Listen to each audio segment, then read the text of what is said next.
Аларыңыз насылды?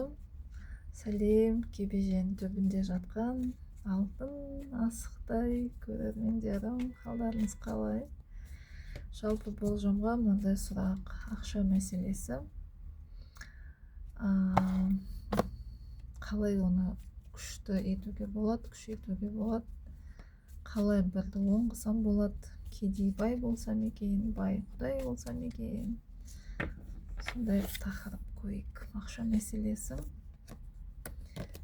Екі нұсқада көрейік. Не істесеңіз күшті боласыз? Бірінші нұсқа, екінші нұсқа. Бірінші нұсқа. Сізге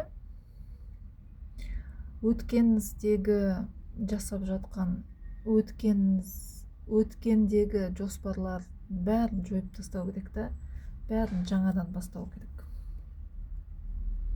Бұл жерде салқынқандылық керек, бұл жерде нар тәуекелділік керек, және өз-өзіңізге деген сеніміңіз 10000% болу керек.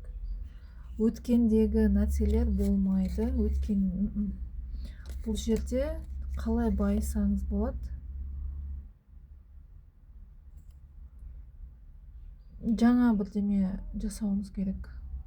Беріп, алу, алыс беріс. Қазір көрейікші, не нәрсе?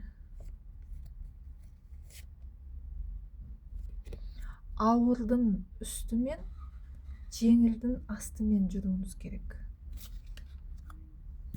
Екінші нұсқаға ақша сізге аузыңызға сап етіп түседі. Өйткені сіз өте көп жұмыс жасағансыз бұл жерде. Бұл жерде отбасылық бір бизнес болса,